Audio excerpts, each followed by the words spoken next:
வணக்கம். இந்த தமிழரசு கட்சியினுடைய அல்லது தமிழ் கட்சிகளுடைய கூட்டினவு சம்பந்தமாகத்தான் நாங்கள் பார்க்க இருக்கின்றோம். இதுல பெரும்பாலும் அவர்கள் சொன்ன விஷயம் நேற்றே நாங்கள் எல்லாம் விவாதிச்சிருக்கோம். பொது விடயங்கள்ல மட்டும் நாங்கள் ஒன்று சேருவோம் என்று சொல்லியிருந்தார்கள். அந்த பொது விடயங்கள்லாம் என்னன்றதையும் தெரிவிக்கல. என்னென்ன பொது விடயங்கள் என்ற அவர்கள் சொன்னதின்படி இந்த தமிழ் தேசிய பிரச்சனைகள், முஸ்லிம்கள் சார்பான பிரச்சனைகள், மலைய மக்களுடைய பிரச்சனைகள், அதான் பழமையா நடக்கிற பிரச்சனைகள். அந்த பொது நிகழ்வுகளில் ஒன்று சேருவோம் என்று கூறியிருந்தார்கள். ஆனால் அந்த பொது நிகழ்வுகளில் இப்ப தமிழ் தேசிய பரப்புல பயணிக்கிற கட்சிகள் ஒன்று சேருதாண்டா அது ஒரு கேள்விக்குறி. இப்ப இதுலயே இல்லாத அகில இலங்கை தமிழ் காங்கிரஸ் நடத்துகிற போராட்டங்கள், தமிழ் தேசிய மக்கள் முன்னணி நடத்துகிற போராட்டங்கள்ல தமிழரசு கட்சியை காண முடியாத ஒரு சூழல் இருக்கு. தமிழரசு கட்சி நடத்துகிற போராட்டங்கள்ல தேசிய மக்கள் சக்தியை காண முடியாத ஒரு சூழல் இருக்கு. ஆக இவர்கள் அப்ப இன்னொரு புது கூட்டணி ஒன்று அமைத்திருக்கின்றார்கள். ஏதோ ஒரு தேசிய பரப்புல, தமிழ் தேசிய பரப்புல இருந்து இப்ப இலங்கை தேசிய பரப்புல ஒரு கட்சிகளை உருவாக்கி இருக்கின்றார்கள். தமிழ் கட்சிகளை ஒரு கூட்டு கட்சிகளை உருவாக்கி இருக்கின்றார்கள். சரி, இதுல எப்படி ஒன்றிணைந்து செயல்பட போகிறார்கள்? அதுலயே பரப்பு வேகையில இதுல என்னென்ன அந்த பரப்பு வேக போகுதுன்ற மாதிரியான கேள்விகளை பலரும் கேட்டிருக்கின்றார்கள். உண்மையிலேயே இந்த கூட்டணி எதற்காக, இந்த கூட்டணியுடைய அடுத்த கட்டம் என்ன என்ற கேள்விகள் கேட்கப்பட்டிருந்தது. இதுல பெரும்பாலும் ஊடக சந்திப்புல பல ஊடகவியலாளர்கள் கேள்வி கேட்டிருந்தார்கள். அதுல ஒரு ஆள் கேட்டிருந்தார், உண்மையிலே இது வரவேற்கத்தக்க விடயம் தான், ஏன்னா மக்கள் எதிர்பார்க்கிறது கூட்டணிவு தான் என்று எல்லாரும் சொல்லினா, உண்மையிலேயே மக்கள் இப்பொழுது எதிர்பார்க்கிறார்களா என்ற கேள்வி இருக்கு. என்னென்றா மக்களுக்கு ஒரு சலிப்புத்தன்மை ஒன்று வந்துட்டு, எப்ப இணைவார்கள் என்று பார்த்து பார்த்து பார்த்து சலிப்புத்தன்மை, ஒரு இலவு காத்த கிளி போன்ற ஒரு நிலைமைக்கு மக்களுக்கு வந்துட்டுன்னு சொல்லணும். இருந்தாலும் ஒரு கட்டத்துல எங்களுக்குரிய தேசிய தீர்வுகள், இனப்பிரச்சனைக்கான தீர்வுகள் என்ற வகையில ஒரு ஒரு அரசியல் சார்ந்து அல்லது ஒரு அதிகாரபூர்வ அரசியல் என்ற அடிப்படையில கட்சிகள்கிட்ட போக வேண்டிய ஒரு வாய்ப்பு ஒன்று, ஒரு தேவை ஒன்று இருக்கிறது. அதுக்காண்டித்தான் இப்ப எல்லாரும் இந்த கட்சியினுடைய ஒன்றிணைவை பற்றி பேசுகின்றார்கள். அப்படி ஒன்றிணையம் நினைக்க இப்படி ஒன்றிணைந்திருக்கிறார்கள். அப்படி நடக்கும் என்று பார்க்க இப்படி நடந்திருக்கு. அதாவது இலங்கை தேசிய பரப்பில் இருக்கிற கட்சிகள் ஒன்றிணைந்திருக்கிறார்கள். பார்க்கலாம், ஒரு பெரிய பலம் இருக்கும் என்று பேசப்படுகின்றது. என்னென்னா எல்லா பரப்புல இருந்தும் கேள்விகள் கேட்கப்படலாம். நிறைய தமிழ் மக்களுக்கு, எங்களுடைய ஈழ மக்கள் சார்ந்த பிரச்சனைகள் வரைக்கும் முஸ்லிம் மக்களும் குரல் கொடுப்பார்கள் என்று நம்பலாம். மற்றது மலைய மக்களும் குரல் கொடுப்பார்கள் என்று நம்பலாம். பார்ப்போம் அந்த நம்பிக்கை எந்த அளவில் இருக்க போகின்றது. அந்த அடிப்படையில தான் இந்த ஒருங்கிணைவு பற்றி பேசப்பட்டிருக்கிறது. அது மட்டும் இல்லாமல் இதுல ஏனைய தமிழ் கட்சிகளையும் நீங்கள் ஒன்றிணைப்பீர்களா? கஜேந்திரகுமார் பொன்னம்பலம் இல்ல, அர்ச்சுனா ராமநாதன் இல்ல, காதர் மஸ்தானுடைய கட்சி இல்ல என்று கேட்க, அதுல கட்சிகள் எல்லாத்தையும் ஒன்றிணைப்போம் என்று சொல்லிக்க அர்ச்சுனா ராமநாதன் அவர்களுடைய கட்சியை ஒன்றிணைப்பார்களா இல்லையா என்ற கேள்விக்கு பதில் வந்ததோ இல்லையோன்னு எனக்கு தெரியல. திருப்பி கஜேந்திரகுமார் பொன்னம்பலம் அவர்களை இணைப்பார்களா என்று கேட்ட கேள்விக்கு அவர் இணையணும். அவர்கள் சொல்லல, நான் சொல்றேன் அவர்கள் இணையணும். அவர் இணைஞ்சா இணைக்கிறதுக்கான வாய்ப்புகள் இருக்குது. அல்லது அவர் இணைகின்ற பொழுதும் அதுல எதுவும் சிக்கல் நிலைமைகள் இருப்பது. ஏன்னா ஒரே வீட்டுல இருந்து வந்தாக்கள் தானே, அம்ப இங்க என்ன பிரச்சனை நடந்தது, இங்க என்ன பிரச்சனை நடந்ததுன்னு அவைக்கு தெரியும். அப்ப ஏதோ ஒரு வகையில இதுல முரண்பாடுகள் வருவதற்கான வாய்ப்புகள் இருக்கின்றது. அப்ப இந்த சிக்கல் நிலைமை ஒன்று இருக்கு.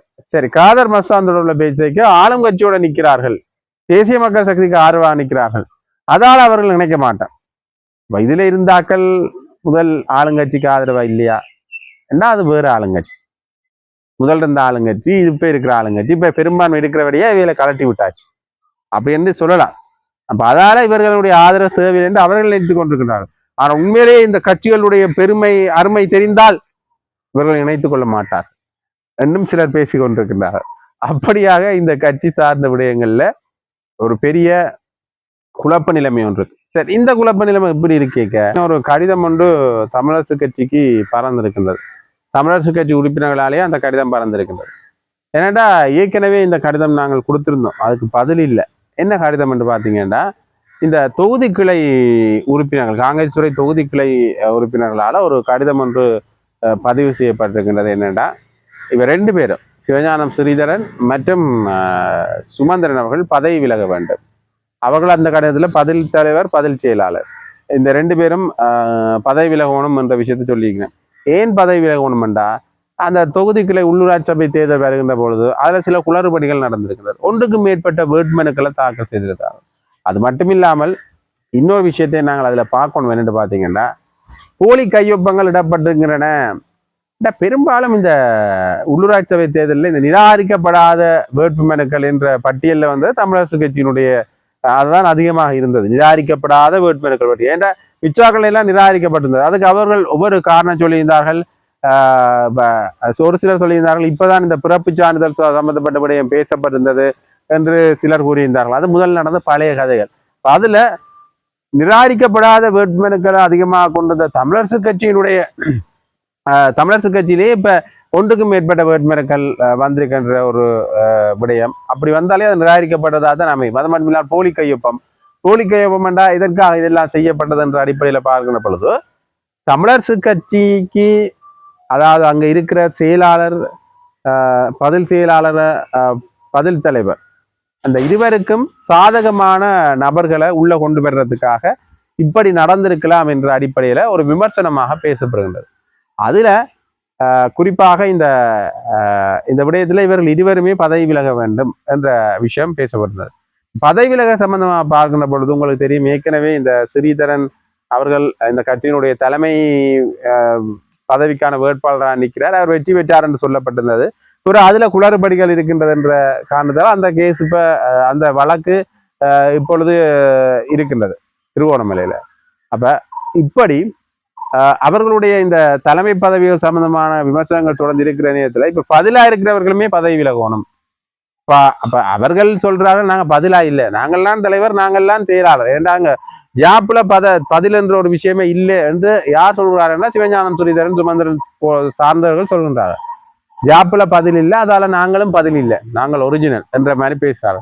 ஆனால் உண்மையிலேயே அவர்கள் ஒரிஜினலா இல்லையான்றது பார்க்கின்ற பொழுது அவர்களுடைய எதிரானவர்கள், தமிழரசு கட்சிக்குள்ள இருந்து அவர்களுக்கு எதிரானவர்கள் அல்லது ஒரு முறைப்பாட்டை முன்வைக்கின்றவர்கள் கடிதம் எழுதுகின்ற பொழுதோ அல்லது அவர்கள் தங்களுடைய விடயங்களை பொதுவெளியில வெளிப்படுத்துகின்ற பொழுதோ அதுல பதில் பதில் பதில் பதில் என்று பயன்படுத்துறதை காணக்கூடிய மாதிரி இருக்கு. ஏன் அடிக்கடி பதில் பதில் என்று பயன்படுத்துறீங்க என்று இரிட்டேட் ஆகியே சில இடங்கள்ல, சில நேர்காணல்ல, சில ஊடக சந்திப்புகள்ல சுமந்திரன் பேசியிருந்தார். பதிலே இல்லைன்னா நாங்கள்லாம் செயலாளர், நாங்கள்லாம் தலைவர் என்ற அடிப்படையில பேசியிருந்தாலும் கூட மீண்டும் பதில பயன்படுத்தி கொண்டிருக்கிறார். பார்க்கலாம் இந்த நிலைமையெல்லாம் எப்படி போன்றது.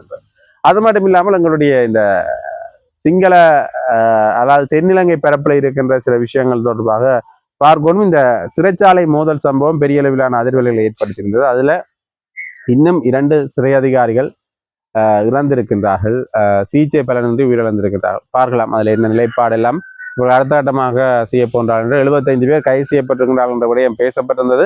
அது மட்டும் இல்லாமல் இந்த குறிப்பிட்ட இந்த தாக்குதல் சம்பந்தப்பட்ட விடயத்துல நீதியமைச்சர் பதவி விலகணும் என்று சொல்லிக் கொண்டிருக்கின்றார்கள். நாங்க எல்லாம் பதவி விலக மாட்டோம் என்றாவே சொல்றாங்க. சீலரத்ன சீரர் பேசுகின்ற பொழுது அவர் பதவி விலகிறது என்றது பொய்க்கதை என்ற விஷயத்தை அவரும் சொல்லி இருக்கின்றார். என்றால் பெரும்பான்மை பலம் அவர்களுக்கு இருக்கின்ற பொழுது இந்த நம்பிக்கையில்லா தீர்மானங்கள் எல்லாம் தவிடு பொடியாக்கப்படுறதெல்லாம் பலமையான விஷயம்தான். அதால இவர்கள் சும்மா பேசிட்டு பொதுவடியில காய்ச்சிட்டு போகலாம், ஆனால் அவர் பதவி விலகிறது என்ற சாத்தியமில்லை. நாங்களும் பதவி விலக மாட்டோம் என்று அவர்களும் நேரடியாக சொல்லிக் கொண்டிருக்கிறார்கள். அது மட்டும் இல்லாமல் நம்பிக்கையில்லா தீர்மானம் எல்லாமே நீர்த்து போக செய்யப்பட்டு விடும், அதெல்லாம் தவிடுபடியாக்கப்பட்டு விடும் என்ற விடயங்களை தேசிய மக்கள் சக்தி ஆதரவாளர்களும் தொடர்ந்து பேசிக்கொண்டு வரதை காணக்கூடிய மாதிரி இருக்கிறது.